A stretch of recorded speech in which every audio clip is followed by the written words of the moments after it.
I'd now like to invite Brett Reily to come to the podium. Brett is Chief Executive of ATEED and a long champion of the relationship, but also from the point of view of developing the Tripartite Economic Summit and spearheading a considerable uptick in Chinese investment in Auckland. Brett, I'd like you to just share with us some of your insights from today. Thank you. Kia ora, Fran, and Happy New Year. Gong Chi Fa Chai to our delegates for the event today, and thank you for coming along.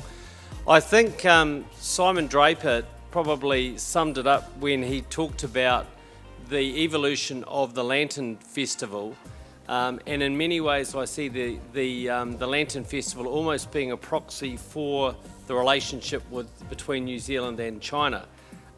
It's diverse, it's colourful and it's lively. It's based on very deep connections, and I think if anything, as we've seen today with this forum being an evolution of the Lantern Festival into a different, more business-like approach, I think we're seeing that with the relationship with China. We know that the history between China and New Zealand is a very long one. I personally like to talk about it dating back to the Austronesian migration from China down through the Pacific to New Zealand, and we've spent a bit of time in Fujian province in the last 12 months, and Sir Peter Sharples led a Māori delegation there last year, which was really tracing the origins of Māori actually back to a place called Xinjiang in Fujian province. And so I think that the relationship is definitely predates European settlement of New Zealand and is very rich and very colourful. But I think like every relationship, you sort of move to the next step. And so as I've been listening to the speakers today, I reflect on the fact that in a way, the relationship to date from a business perspective has really been about the low-hanging fruit.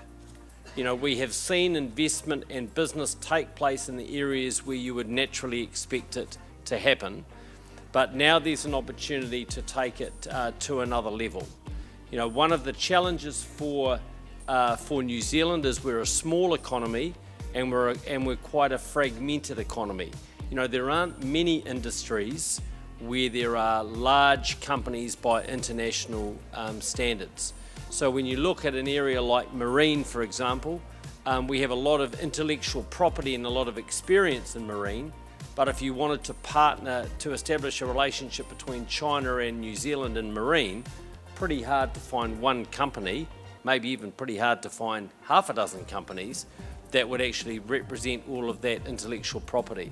So maybe the traditional way of using mergers and acquisitions to actually establish those ventures is not the way to go. And I think it was an interesting discussion in hearing about what Alpha Group are doing with IP and doing R&D here, but then partnering with China on the distribution side, I think is a good pointer for where we might go next.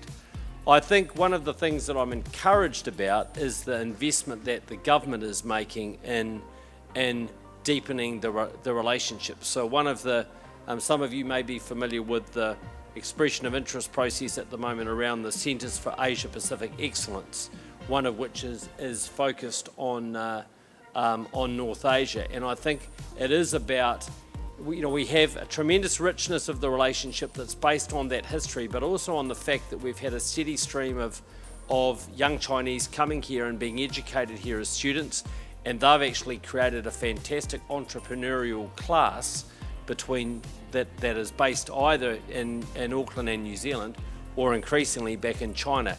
And those people are fostering links between the country. I think I saw Alan Fu here earlier, and if you look at the great work that Alan's done in the racing industry and the establishment of the New Zealand Chinese Jockey Club, great example of building that bridge between New Zealand and China in a very different sort of way, and I think he should be congratulated on that, as should a number of other initiatives.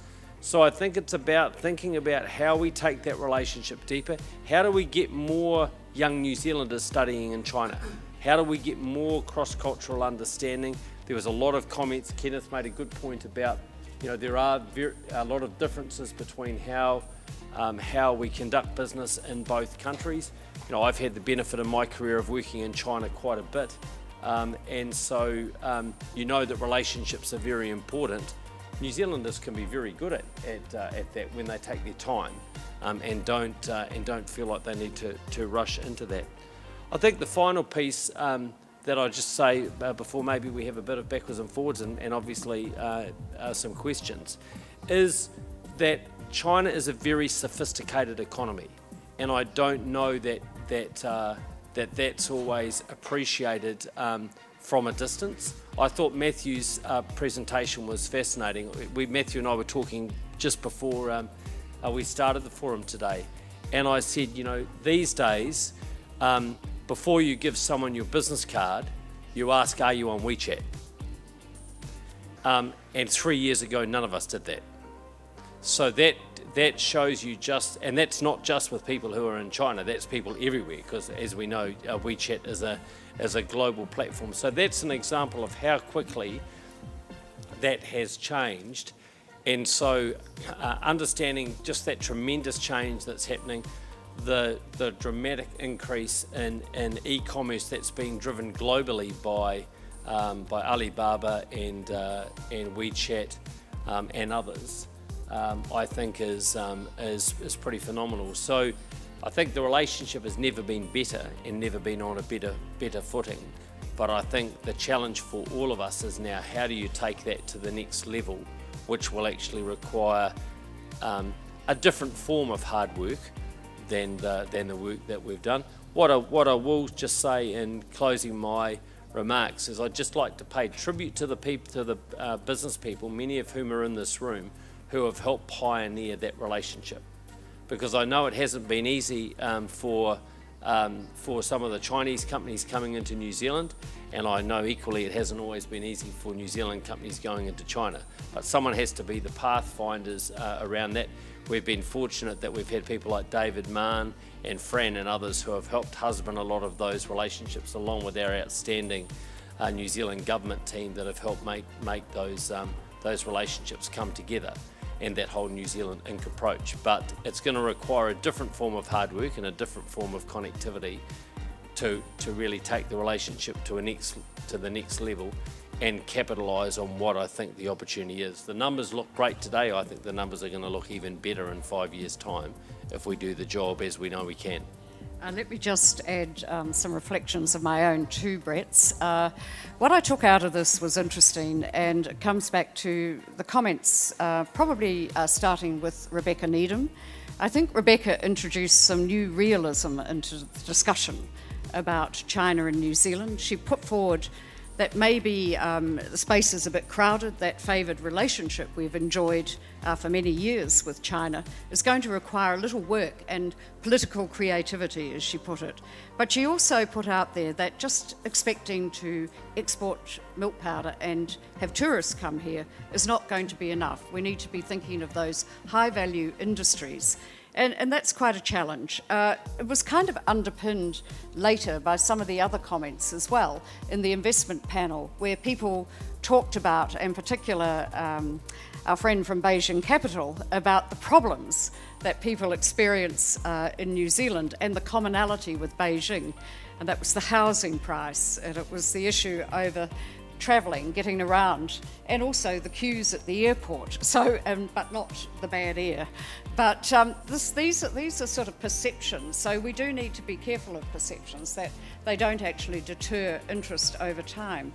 But he also put forward the opportunity for thinking again creatively about how we address some of those issues in New Zealand, and maybe the opportunity for some thinking about how China, some of the big SOEs and others can actually help New Zealand and Auckland in particular address such issues. And then we had the comments that also made a lot of sense to me about the next wave of investment. At the moment we tap quite a lot of passive investment, as Nick Arathemis suggested, it's a pathway. If you come in under Investor Plus, it's a pathway to citizenship. Frankly, I think we have the opportunity to make that capital work a lot harder. We have venture capital issues in New Zealand, and I think just putting even a couple of billion into government bonds doesn't really cut it. So I think there's the opportunity there to say, if you are going to come here, you do want to see this as a pathway to citizenship, let's have active investment, let's actually capture those keen Chinese commercial minds and help them get some of our smaller companies and other companies that are starved of capital and equity participation moving faster. So I see a huge amount of opportunities. There's a lot of things that will resonate with me from today, and I think it's been rich and it's fruitful, and I thank you all for your attention. Any final comment? Look, I think you made a really important point, Fran. A number of the speakers today talked about volume versus value, but I think we need to unpack that word value a little more. It's not just value in terms of the total amount of money that is invested between both countries. It's actually the value that it creates. And the more we can use investment to unlock intellectual property, to unlock research and development, to actually see it not just in terms of generating trade at a basic level, but actually unlocking opportunities that benefit both countries. You know, we all know that the world needs cleaner and greener solutions. So how can the value that we create between each other unlock that? We know the world needs more food, and we know that there are some interesting challenges around that. How can we unlock that? So I think value can be measured in terms of the total amount of two-way investment between the two countries. But I think value can also be the contribution that investment generates, not just in terms of short-term dividends, but actually the long-term contribution to both countries' well-being. Thank you, Brett. And, but let me just say, it's been a fruitful day. Thank you very much to the Lantern partners for this inaugural event. It's for ASB and also Asia New Zealand Foundation, and also ATEED. So on behalf of the sponsors, the delivery partner ATEED, let me thank all who have participated and invite you outside for drinks now. Thank you.